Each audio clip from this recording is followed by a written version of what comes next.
De assunto, Raquel, vamos falar um pouquinho de economia. O Felipe Salto está chegando, mas antes vamos mostrar a reportagem da Folha, porque hoje teve um anúncio também que o governo Lula liberou 22 bilhões de reais às pressas, turbinou o caixa e prefeitos aí estão ansiosos, né, para esse processo eleitoral. Com o caixa mais cheio fica mais fácil fazer obras, né? O governo acelerou a liberação de emendas parlamentares, superou 22 bilhões de reais pagos antes da trava imposta pela lei por conta das eleições. Esse valor ultrapassa os cerca de 17 bilhões já corrigidos, né, com a inflação, distribuídos antes das eleições de 22, por indicações de deputados e senadores, período em que Bolsonaro governava o país. O volume de recursos se deu devido à pressão da Câmara e do Senado, que forçou o governo a fechar acordo para não sofrer derrotas no Congresso. Felipe Salto, bem-vindo, meu amigo. Boa tarde para você. O Congresso pede, o governo não tem muito o que fazer. Cede, mas aí o dinheiro sai de algum lugar, né, Salto? Boa tarde. Boa tarde, Diego. Boa tarde, Raquel, a todos que estão nos assistindo aí do All News. Dizer o seguinte, olha, as emendas parlamentares, elas atingiram um volume, do ponto de vista da previsão no orçamento, que é historicamente alto, né? Nós estamos com mais de 50 bilhões de reais nas mais diferentes modalidades de emendas. Você tem a emenda individual, aí, que é de cada um dos deputados e cada um dos senadores. Essa é a mais tradicional, mais conhecida. Tem a emenda de bancada estadual e tem a emenda de comissão.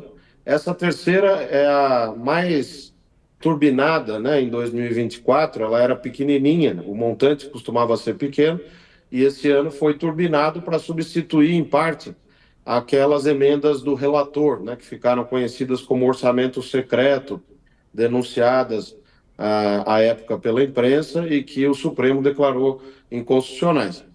Esse volume enorme de emendas previstas no orçamento, ele precisa, no entanto, ser liberado. Não adianta só ter a previsão no orçamento, tem que liberar o que a gente chama de financeiro, para que o dinheiro possa ser gasto, distribuído, enviado para as prefeituras, o que quer que seja. Agora, esse volume de 22 a essa altura do campeonato, no meio do ano, é bastante preocupante, porque ainda ontem o presidente Lula e o ministro Fernando Haddad, né, davam declarações importantes aí sobre responsabilidade fiscal, compromissos que eles estão renovando ou firmando, né, mais claramente em relação ao cumprimento da meta, e a gente sabe que para esse ano vai precisar fazer um contingenciamento significativo. E uma parte das emendas, como permite a Constituição, não vai escapar da tesoura, a meu ver. Então, o que está em jogo? De um lado, o governo querendo agradar o Congresso, né, e governar, obviamente, porque no presidencialismo de coalizão virou, de fato, uma loucura, né, que você tem essa pressão enorme do Congresso e esse espaço que o Congresso ganhou no orçamento, e de outro, essa necessidade premente do ajuste fiscal. Raquel, e aí, essa liberação de emendas? Cofres abertos. Diego, eu fiquei curiosa quando eu vi essa matéria, na verdade, para ver essa distribuição. Depois acho que a gente pode tentar ir atrás desses dados por partido, né? E tentar entender se teve algum beneficiamento para candidatos mais ligados Ó, à base do governo tem ou à aqui, base dos partidos. Aparece isso? deixa eu ver, a maior parte das emendas, diz o texto, tá aqui, ó, nessa parte que eu marquei, 18 bilhões e meio vai ser injetado em governos municipais para turbinar fundos de saúde, custear convênios para obras, e aqui fala de os repasses vão beneficiar 5.300 municípios com pagamentos de 21 mil a 153 milhões. São Gonçalo, no Rio de Janeiro, recebeu a maior verba. A verba enviada para o município governado por Capitão Nelson do PL supera investimentos previstos para todas as áreas na lei orçamentária.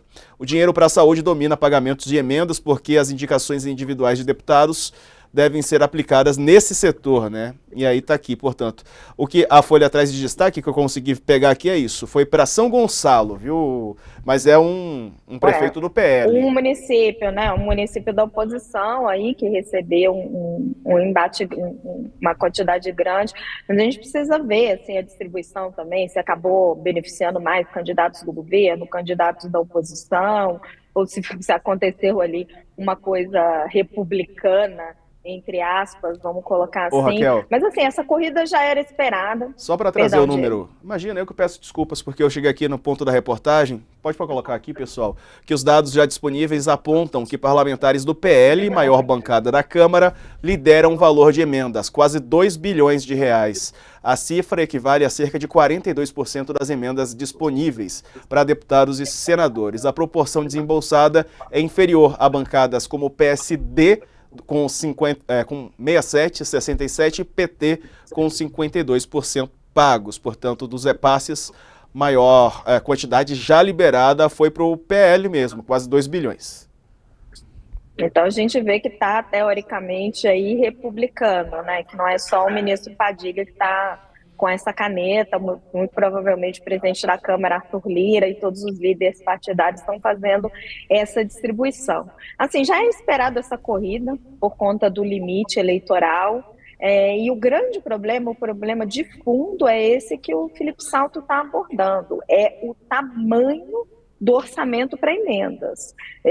Diante do pouco espaço que nós temos hoje no orçamento brasileiro, tirando aquelas despesas obrigatórias, que é o que a gente já paga com previdência, com aposentadorias, a quantidade de emendas, ela já rivaliza com outras despesas, como investimento em obras, com outras coisas importantes que o país quer fazer. Tem pouquíssimos países no mundo, tem estudos hoje sendo feitos sobre isso aqui no Brasil, que distribuem tanta emenda para parlamentares como o Brasil.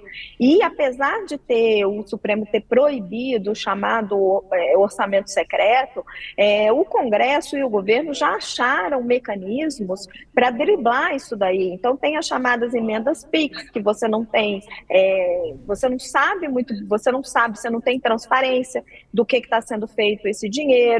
Emendas individuais cresceu demais, você tem as emendas de comissão, que elas são um pouquinho mais transparentes do que as antigas emendas de relator, mas também estão sendo definidas pelos líderes do partido e não por critérios técnicos de execução que seriam feitos dentro dos ministérios. Então, o grande problema, o principal problema, além do tomar lá da cá, que a gente conhece, dessa divisão entre os partidos, que vai apoiar mais um candidato ou outro na hora de reeleição ou de fazer o seu sucessor, o grande problema é a distorção que isso está provocando no orçamento público. Porque deputado, gente, isso é da natureza da política, nem é uma crítica, tá? O que ele vai querer é a obra que vai dar voto para ele ou para o seu candidato a prefeito. É fazer a estrada, entregar um trator, é aquela obrazinha ali do dia a dia. Ele não vai pensar no todo, não vai pensar nas obras estruturais. E aí, a hora que você vai olhar a planilha mesmo, vai ter uma cidade beneficiada por um monte de coisa, cheio de trator lá parado, inutilizado, e a cidadezinha do lado que não tem padrinho político, faltando posto de saúde. É isso que está acontecendo no Brasil, na prática. As políticas públicas não conseguem serem estruturadas. Salto, só para a gente pontuar rapidinho antes de encerrar, porque o mercado... Tem notícia aqui que o dólar caiu 2,2% na semana, houve uma mudança no tom do presidente Lula, fechou a 5,46. E aí, qual que é a tua avaliação dessa semana de falas do presidente Lula? Ele foi, voltou? Olha, eu acho que o presidente Lula acertou, né? Nessa fala agora dos últimos dias, conversou com o ministro Fernando Haddad, respaldou a política fiscal do Haddad. E isso é muito importante, né? Porque quem tem voto é o presidente da República. E ele delega para seus ministros da área econômica, no caso, ministro Fernando Haddad, ministra Simone Tebet, a tarefa de zelar pelo equilíbrio macrofiscal, que inclusive é uma tarefa constitucional. Quando ele vem com uma série de declarações de ataque ao Banco Central, de questionamento da política cambial, a questão dos juros, a própria questão do Roberto Campos Neto, em que pese ele ter o direito de falar o que ele quiser, né, como político eleito, como presidente da República, o peso da fala do presidente é muito grande e afeta os mercados, afeta a cotação do dólar e afeta o juro futuro também, como a gente diz. Quando ele dá um passo atrás e fala, olha, deixa eu fazer uma sinalização e dizer que o ministro está fortalecido, que a responsabilidade fiscal é um compromisso do governo. Depois o próprio Haddad sai da reunião e reitera que o arcabouço fiscal será cumprido. Também já pré-anuncia um programa de contenção de gasto, que eu quero ver ainda os detalhes, né? Mas já houve o pré-anúncio aí, 25,9 bilhões para o ano que vem. Então, isso é uma água na fervura, né? Que ajuda a baixar essa temperatura da economia medida aí pelo dólar, que estava batendo R$ 5,70. Então, foi um acerto do governo, sim, a meu ver, e acho que mostra que o Lula, no fim das contas, continua sendo lá no fundo aquele Lula pragmático e que sabe da importância de ter contas públicas organizadas. Vamos ver, Diego e Raquel, as cenas dos próximos capítulos, né? Por enquanto, eu acho que foi uma batalha vencida aí pela área econômica, especialmente pelo ministro Fernando Haddad.